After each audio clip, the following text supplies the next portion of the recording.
আল্লাহু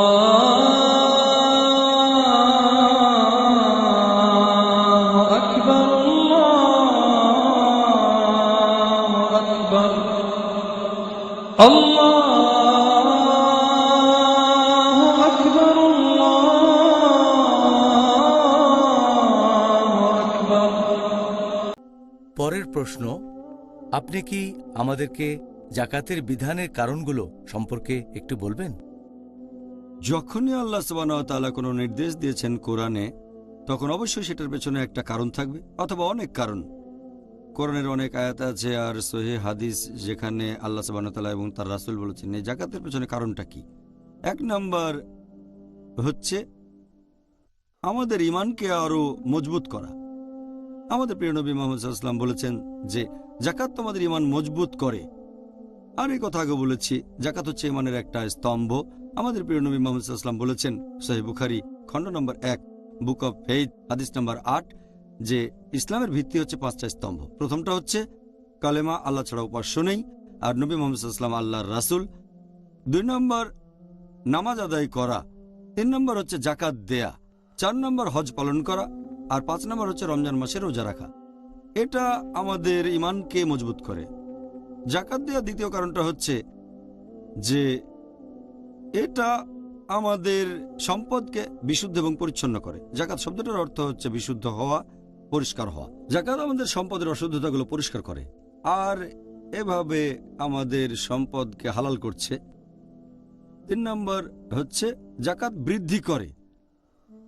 আমাদের নবী বলেছেন, এই হাদিসটা আছে সহিহ মুসলিমে খণ্ড নম্বর 4 হাদিস নাম্বার 6264 যে দান করলে তোমাদের সম্পদ কমে যায় না, আসলে আমাদের সম্পদ বৃদ্ধি পায়।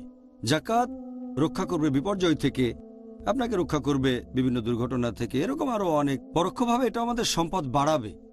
এছাড়া জাকাতের আরেকটা মানে হচ্ছে আশীর্বাদ আর মহত্ব। তাই 4 নম্বর পয়েন্ট, জাকাত দিলে আল্লাহ তাআলার আশীর্বাদ পাবেন। 5 নম্বর পয়েন্ট হচ্ছে যে এটা চরিত্রকে পরিচ্ছন্ন করবে, চরিত্র আরো ভালো হবে। জাকাত দিলে কৃপণ হবেন না, উদার মনের মানুষ হবেন। 6 নম্বর পয়েন্ট, এতে আপনি মানসিক শান্তি পাবেন। যেটা ভালোবাসেন সেটা যদি দান করেন, বিশেষ করে সম্পদ দান করেন, আপনি আনন্দ বোধ করবেন। বিশেষ করে সেটা যদি স্বেচ্ছায় দান করেন। যদি স্বেচ্ছায় দান না করেন, যদি অবহেলায় দান করেন, তাহলে আনন্দ লাগবে না আপনার, আপনি মানসিক শান্তি পাবেন না যদি জাকাত দেন। তাছাড়াও এটা হচ্ছে একটা নিদর্শন ঈমানের। যদি জাকাত দেন, এটা হচ্ছে ঈমানের নিদর্শন। আর আমাদের প্রিয় নবী মুহাম্মদ সাল্লাল্লাহু আলাইহি ওয়াসাল্লাম বলেছেন, এটা আছে সহিহ বুখারীতে খণ্ড নম্বর 1 বুক অফ ফেইথ হাদিস নম্বর 13। আমাদের নবী বলেছেন যে সেই মুসলিম প্রকৃত মুসলিম নয় যতক্ষণ না সে অন্য মুসলিমের জন্য সেটা কামনা করবে যেটা নিজের জন্য করে। আর জাকাত তোমাকে নিয়ে যাবে বেহেশতের পথে, জান্নাতে প্রবেশ করতে পারবেন। আমাদের নবী মুহাম্মদ সাল্লাল্লাহু আলাইহি ওয়াসাল্লাম বলেছেন, এটা সহিহ হাদিস, হাদিসটা আছে সহিহ ইবনে হিব্বান খণ্ড নম্বর 8 হাদিস নাম্বার 3438। এক লোক আল্লাহ রাসূলের কাছে এসে তাকে বলল, আমি এক আল্লাহকে বিশ্বাস করি, অন্য কাউকে নয়। বিশ্বাস করি মুহাম্মদ সাল্লাল্লাহু আলাইহি ওয়াসাল্লাম আল্লাহ তাআলার রাসূল, নামাজ আদায় করি, আর আমি জাকাত দেই, তারপর রমজান মাসে রোজা রাখি, তারপর নামাজ আদায় করি রমজান মাসের রাতে। এখন পরকালে আমার অবস্থা কি হবে? নবী তখন বললেন, তুমি থাকবে সিদ্দিকুনের মাঝে, ধার্মিক লোকদের মাঝে, এবং থাকবে যারা শহীদ হয়েছেন তাদের সাথে। জাকাত দিলে আপনি বেহেশতে যেতে পারবেন। জাকাত হচ্ছে আমাদের মুক্তি লাভের উপায়, বেহেশতে যাওয়ার উপায়। এছাড়াও আপনি যখন জাকাত দিলেন, এতে মানুষের মধ্যে এক ধরনের একতাবদ্ধতা সৃষ্টি হয়, বিশেষ করে মুসলিম উম্মার ভেতরে। আর আল্লাহ কোরআনে বলেছেন সূরা কাসাস অধ্যায় নম্বর 28 আয়াত নম্বর 77, তোমরা অনুগ্রহ করো যেমন আল্লাহ তোমাদের প্রতি অনুগ্রহ করেছেন। তাহলে এইভাবে পৃথিবী জুড়ে মুসলিমদের মধ্যে একতাবদ্ধতা কাজ করা শুরু করে। তখন সেই লোক গরিবকে সাহায্য করবে, তাকে দয়া করবে। যে লোককে আল্লাহ সুবহানাহু ওয়া তাআলা অনেক সম্পদ দিয়েছেন, সে কোনো অভাবীকে দান করবে, তাতে একতা আরো বেড়ে যায়।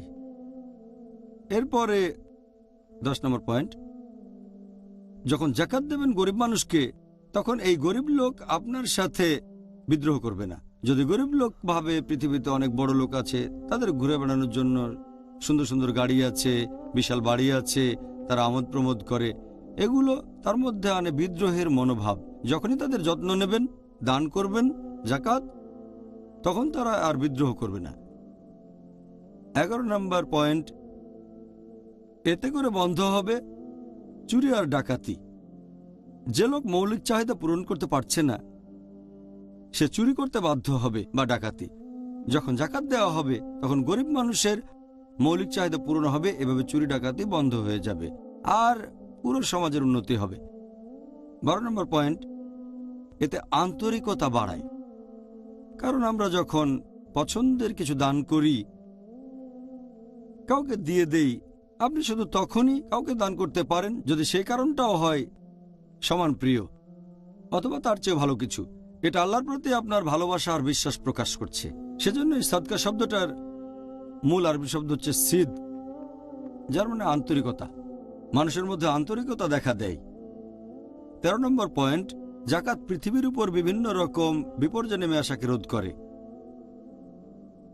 14 নম্বর পয়েন্ট, আমাদের নবী মুহাম্মদ সাল্লাল্লাহু আলাইহি ওয়াসাল্লাম বলেছেন, এই সহিহ হাদিসটার উল্লেখ আছে মাসনাদ আহমেদে, হাদিস নাম্বার 17333। আমাদের নবী বলেছেন যে রোজ কিয়ামতের দিনে তোমার দান তোমাকে ছায়া দেবে। তার মানে যদি দান করেন, এটা শেষ বিচারের দিনে আপনাকে রক্ষা করবে। আমাদের নবী আরো বলেছেন, এটা আছে সহিহ বুখারীতে খণ্ড নম্বর 1, বুক অব আজান, হাদিস নাম্বার 660। আমাদের নবী বলেছেন যে রোজ কিয়ামতের দিনে 7 ধরনের লোক আল্লাহ তাআলার ছায়ায় থাকবে। প্রিয় নবী বলেছেন 7 ক্যাটাগরির মানুষ আল্লাহ তাআলার ছায়ায় থাকবে, আর একমাত্র তার ছায়ায় মানুষকে রক্ষা করতে পারে। এবং তাদের মধ্যে একটা ক্যাটাগরি যারা দান করে এত গোপনে যে তার বাম হাত জানে না ডান হাত কি দিয়েছে। তাহলে দান করলে, জাকাত দিলে আল্লাহ সুবহানাহু ওয়া তাআলার ছায়ায় আপনি থাকবেন রোজ কিয়ামতের দিনে। আরেকটা হাদিস আছে সিলসিলা আল সহিহা, হাদিস নম্বর 1908। আমাদের নবী মুহাম্মদ সাল্লাল্লাহু আলাইহি ওয়াসাল্লাম বলেছেন যে দান করলে, মানে জাকাত দিলে, গোপনে জাকাত দিলে সেটা প্রতিপালকের ক্রোধকে প্রশমিত করে দেয়। আর এছাড়াও আমাদের প্রিয় নবী বলেছেন, এই সহিহ হাদিসটা আছে তিরমিজিতে, হাদিস নাম্বার 2616, যে জাকাত নিভিয়ে দেয় পাপকে যেভাবে পানি নিভিয়ে দেয় আগুনকে। তাহলে এইসব কারণে আল্লাহ সুবহানাহু ওয়া তাআলা মানুষের জন্য জাকাতের বিধান করেছেন। আল্লাহু আল্লাহু